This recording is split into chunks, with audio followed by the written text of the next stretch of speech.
वो हमेशा होता है थर्मल के ऊपर, जिसमें कोल, ऑयल और गैस होती है। दागे साहब बात यहीं से कंटिन्यू करेंगे। I am so sorry to cut you short. We have a live caller here, doctor Anwar Zaheer साहब की कॉल है। क्या फरमाएंगे डॉक्टर साहब आज? जी, कराची से डॉक्टर अनवर ज़हीर बात कर रहा हूँ। आज आपका फोकस जो है वो फॉरेन इन्वेस्टमेंट के ऊपर है। बिल्कुल। देखिए, एक बात मैं आपसे अर्ज कर दूँ कि फॉरेन इन्वेस्टमेंट के लिए या आपके नेशनल लेवल पर इन्वेस्टमेंट के लिए हुकूमत की पॉलिसीज होती हैं, और वो policies economic policies short term, mid term और लॉन्ग टर्म होती हैं, और इसके अंदर 3 चीज़ों को फोकस किया जाता है और वो चेंज नहीं होती है। ये नहीं होता कि सुबह हमारे यहाँ एक स्टेटमेंट है, दोपहर में दूसरा और शाम में दूसरा। तो जो फॉरेन इन्वेस्टर होता है वो तो बिल्कुल शेक कर जाता है। एक हमारे यहाँ कोई कंसिस्टेंसी नहीं है पॉलिसीज के अंदर। दूसरे नंबर पर चीज़ ये कि जो हमारे यहाँ पावर और एनर्जी की बात की जाती है, देखिए एक चीज़ याद रखें कि आज भी मैंने पढ़ रहा था कि 2014 के अंदर थर्ड कोल से पहला 100 मेगावाट जो है वो 100 मेगावाट जो है डॉक्टर समर मुबारक फंड के प्रोजेक्ट से निकलेगा। अभी तक जो ब्लॉक वहाँ पर हुए हैं डिस्ट्रीब्यूट और जिन जिन लोगों ने लिए हैं वो they are just waiting for the 2014। After that they have to go and just to start their exploration. आप मुझे ये बताएं कि जो एक्यूट इमरजेंसी इस वक्त मौजूद है, हम 2017 में आपको पता है जो शॉर्ट फॉल इस वक्त 6000 मेगावाट का है, वो 2016 या 17 में जब आपकी प्रोडक्शन मुश्किल से 2-3 हज़ार खरगोश से होगी तो वो शॉर्ट फॉल से बढ़कर 12,000 हो चुकेगा। तो 3000 मेगावाट जो है वो तो कॉस्मेटिक वैल्यू होगी और कुछ नहीं होगा।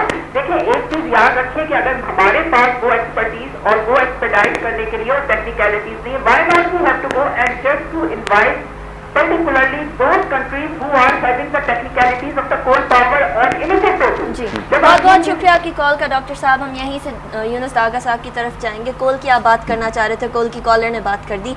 कोल के अंदर कितनी इन्वेस्टमेंट हो रही है? फिलहाल हमने देखा कि 8 सेक्टर्स भी बनाए गए उसके थर्ड कोल के। अभी तक कहाँ तक पहुँचे ये प्रोजेक्ट? जी हाँ, थर्ड कोल के इस वक्त 10 ब्लॉक्स हैं और 10 ब्लॉक्स की हमने जो initial exploration government of Sindh ने अपने खर्चे से करवाई।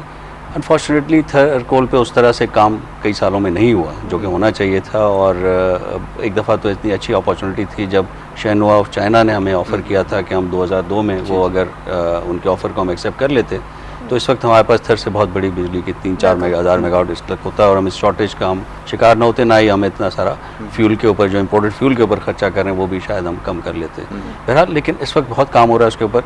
इनिशियली थोड़ी सी प्रॉब्लम्स रही थी, लेकिन 2008 से जो हमने इंटरनेशनल कॉम्पिटिटिव बिडिंग के ज़रिए हमने एक जॉइंट वेंचर डेवलप किया जो कि जिसमें सिंध गवर्नमेंट एंड एंग्रो जो कि हमारी एक मशहूर कंपनी है, उन्होंने मिलकर एक जॉइंट वेंचर अपना कंपनी इस्टेब्लिश की और उस कंपनी ने अब अपनी बैंकेबल फिजिबिलिटी कंप्लीट कर रही है और इंटरनेशनल उस पर फाइनेंसिंग पे जा रहे हैं। दूसरा हमने ये किया कि अभी पिछले महीने हमने 4 ब्लॉक्स और ऑफ़र किए जिसमें एक बहुत बड़ी कंपनी है किंग हो के नाम से चाइना की, उसने पार्टिसिपेट किया है। दूसरी एक बड़ी चाइनीज़ कंपनी है ग्लोबल माइनिंग, उसने पार्टिसिपेट किया है। एक ऑस्ट्रेलेशिया एक कंपनी है जो ऑस्ट्रेलिया की, उसने पार्टिसिपेट किया है और पीपीएल ऑफ पाकिस्तान ने किया है। तो इस वक्त तो अब जो है हमारे पास 5-6 प्लेयर्स बड़े आ गए जो कि जैसे कॉलर कह रहे थे कि जी हम उनको इनवाइट क्यों नहीं करते जिनके पास टेक्नोलॉजी है, तो टेक्नोलॉजी वाले चाइनीज़ के पास कि गवर्नमेंट चेंज होती है, आईलैश कर्व देखा जाता है, एक गवर्नमेंट आती है दूसरे के प्रोजेक्ट्स जाते हैं डाउन द ड्रेन और दूसरी गवर्नमेंट आती है तो तीसरी गवर्नमेंट के प्रोजेक्ट्स डाउन द ड्रेन जाते हैं। ये ट्रेंड कब तक चलेगा? क्या आप ये देखते हैं कि थर्ड कोल और बाकी विंड फार्म्स वगैरह के साथ भी कुछ ऐसा ही होने जा रहा है? नहीं, मैं नहीं समझता हूँ कि अब एनर्जी के साथ कोई भी उसके साथ को लाइटली नहीं ले सकता। दूसरा ये कि जितने भी फॉरेन इन्वेस्टर्स आ रहे हैं उनको हम सॉवरेन गारंटीज़ के साथ बुला रहे हैं, तो अब उन सॉवरेन गारंटी से पीछे हटना और दूसरा जबकि हमें एनर्जी की खुद इतनी ज़रूरत है तो आई डोंट थिंक कि कोई गवर्नमेंट इस तरह। अच्छा यूनुस साहब, एक और बड़ी इंपॉर्टेंट चीज़ हमने गुज़िश्ता कई प्रोग्रामों में एक चीज़ बड़ी जिसका पोटेंशियल पाकिस्तान के अंदर मौजूद है सोलर एनर्जी का, उसके ऊपर बात की। सिंध के रीजन की अगर बात करते हैं तो सूरज की रोशनी से मालामाल है, हर चीज़ यहाँ पर अवेलेबल है। ज़रूरत इस अमर की थी कि यहाँ पर बहुत सारे ऐसे इन्वेस्टर्स को कायल किया जाए या उनको लेकर आया जाए, उनके पास प्रेजेंटेशंस मौजूद हैं। वो कहते हैं थोड़ा सा लैक ऑफ कम्युनिकेशन का प्रॉब्लम है कि हम अपनी बात या तो सही तरह पहुँचा नहीं सके या फिर गवर्नमेंट की तरफ से आप समझ लीजिए क्योंकि इस तरह की बात है कि उनमें बीच में थोड़ा कम्युनिकेशन गैप है। अगर इस सेक्टर के ऊपर अगर फोकस किया जाए तो आपका नहीं ख्याल कि सिंध के अंदर जो बिजली की कमी की जो गुज़िश्ता कई सालों से प्रॉब्लम आ रही है उसको काफ़ी हद तक काबू पाया जा सकता है? जी, solar definitely is an important source of energy, but एक चीज़ सोलर के बारे में ज़रूर है कि सोलर की जो इनिशियल कॉस्ट है वो बहुत हाई है। अभी तक जो उसका जो टैरिफ जो उसका बनता है फॉर एनी कमर्शियल प्रोडक्शन वो कोई 22-25 सेंट के ऊपर चला जाता है, which is not viable for any energy project in Pakistan. तो उसके लिए जैसे बाज़ों का ऑफ ग्रिड सॉल्यूशंस होते हैं, ऑफ ग्रिड कहीं पे ट्यूबवेल को चलाने के लिए, किसी गांव को चलाने के लिए जहाँ पे ग्रिड के ज़रिए बिजली ले जाना बहुत महंगा हो, वहाँ पे यकीन सोलर इस वक्त भी वायबल है। इफेक्टिव हो ये तो सकते हैं। एक सेगमेंट आ गया एनर्जी सेक्टर का, जो कि फॉरेनर्स के लिए पाकिस्तान में काफ़ी ज़्यादा एक अट्रैक्टिव सेक्टर है। लेकिन एक तरफ बात करते हैं हम हलाल फूड इंडस्ट्री की। हलाल फूड इंडस्ट्री जो कि 1.3 ट्रिलियन के एक इंडस्ट्री है, उसके अंदर सिर्फ और सिर्फ 20% मुसलमानों का शेयर और पाकिस्तान का बिल्कुल ही नेग्लेजिबल शेयर।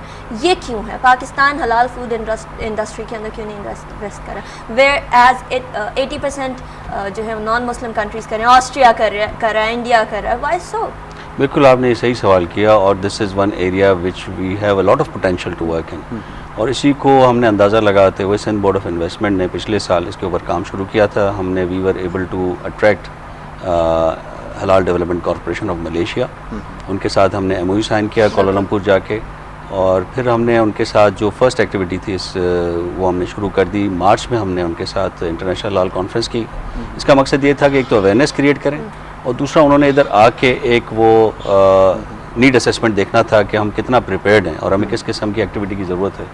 तो उसमें ये बड़ी हमारी एक सक्सेसफुल रही, और उन्होंने बहुत इंटरेस्ट शो किया। उनके चेयरमैन आए हलाल डेवलपमेंट कॉरपोरेशन के, और अब हम उनके साथ प्रोग्राम्स कर रहे हैं जिसमें हम यहाँ पे कैपेसिटी डेवलप करेंगे। सर्टिफिकेट लेने के लिए क्या रिक्वायरमेंट्स होती हैं एक कंपनी की, और कितना पेमेंट रजिस्ट्रेशन के लिए करनी पड़ती है? सर्टिफिकेशन कब पाकिस्तान में इंट्रोड्यूस कराई जाए? देखिए जी, सर्टिफिकेशन इस वक्त तक पाकिस्तान में नहीं है। उसके लिए आपको एक लेजिस्लेशन करने की ज़रूरत है, रूल्स, हम उसी के ऊपर काम कर रहे हैं इस वक्त। Sindh board of investment TDAB के साथ भी हम मिलकर काम कर रहे हैं, और अपने तौर भी कर रहे हैं कि हम उस तरह से अपना रेगुलेटरी फ्रेमवर्क बनाएं कि विच इज़ क्रेडिबल। और उसके लिए हमने शॉर्टकट ये ढूंढा कि halal development corporation of Malaysia is an internationally recognised body, तो बजाय इसके कि हम अपने तौर पे करें तो हम उनके साथ मिलकर सारा सर्टिफिकेशन सिस्टम डेवलप करें। मार्केट का पोटेंशियल किस तरह का है? आपने क्या देखा पाकिस्तान की मार्केट, क्योंकि हलाल फूड की एक बहुत बड़ी मार्केट है, लेकिन अपनी हम देखते हैं कि अक्सर ऐसा देखने में आया कि हमारे रमज़ान के अंदर महीने में या और किसी महीने के अंदर हमने देखा कि जो शॉर्टेज नज़र आती है गोश्त की, और इस तरह के प्रॉब्लम आ जाते हैं, या जानवरों की एक्सपोर्ट का मसला आ जाता है, ये तमाम इशूज़ आ जाते हैं। तो ये सबसे पहले मार्केट का पोटेंशियल किस तरह चेक किया जाए कि पता किस तरह चले कि हाँ हम अपनी ज़रूरियात से ज़्यादा जो है वो चीज़ें बना रहे हैं, तो फिर हम एक्सपोर्ट की तरफ जाएंगे, इस तरह जाएँ। तो मार्केट का पोटेंशियल बिल्कुल एक रेलिवेंट क्वेश्चन है आपका, क्योंकि फूड सिक्योरिटी हर मुल्क के लिए एक बहुत इंपॉर्टेंट इशू है, और उसी के लिए हम बहुत ज़्यादा, जब एग्रीकल्चर लैंड हमें कोई फॉरेन इन्वेस्टर आके कहता है जी हमें इतनी एग्रीकल्चर लैंड दे दें, हम वहाँ से हम बना के अपने मुल्क में एक्सपोर्ट करेंगे, तो we discourage it. This is only area of investment के जहाँ पे हम इतना अट्रैक्ट नहीं करें। और आपकी बात बिल्कुल सही है कि there has to be taken need assessment. लेकिन बहुत सारी ऐसी चीज़ें हैं जो हम रेगुलरली एक्सपोर्ट भी कर रहे हैं, बना भी रहे हैं। जैसे मैं आपको बात करूँ मसालों की, ऐसी चीज़ों की कि जिसमें बहुत ज़्यादा कोई फूड सिक्योरिटी के इशूज़ नहीं है, we are regularly exporting them. A halal certification label would increase their value. So this value addition in overall जो हमारा existing business है। आप बात करें, अगर हम लोग देखते हैं कि फॉरेनर्स एक्सपेक्ट करते हैं कि हाई क्वालिटी प्रोडक्ट हो, हाई क्वालिटी चीज़ें हो। पिछले दिनों हम लोगों ने देखा 2007 में यूरोपियन यूनियन ने हमारी फिशरीज को बैन कर दिया था, फिर जद्दा और रियाद में ये बैन हो गई। ये क्यों? हमारी पाकिस्तान के प्रोडक्ट्स में क्या क्वालिटी लैग बिहाइंड करती है, या हम लोग उसके ऊपर ध्यान नहीं देते, या हमारे लोगों में इतने इन्वेस्टर्स में इतना एजुकेशन ही नहीं है कि वो इस चीज़ के ऊपर ध्यान दें? ये हमारा एक बहुत बड़ा वीक सेक्टर रहा है। You are right about that कि हम क्वालिटी की बात से ज़्यादा हैंडलिंग के इशूज़ हैं। जैसे फ़िश की क्वालिटी की तो हम बात नहीं कर सकते, फ़िश अगर समंदर से किसी नहीं पकड़ी, बट अगर हैंडलिंग के सारे इशूज़ आ जाते हैं कि आप उसको किस तरह स्टोर कर रहे हैं, किस तरह उसको हैंडल कर रहे हैं, और दुनिया में अब इसके ऊपर अवेयरनेस बहुत है कि स्ट्रिक्टनेस बहुत।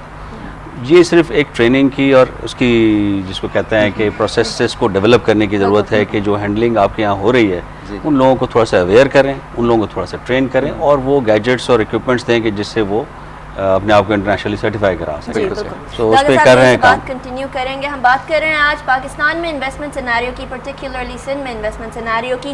क्या किया जा सकता है, क्या करने की ज़रूरत है, और क्या हो रहा है। देखते रहिए बिजनेस लंच, सब जानने के लिए।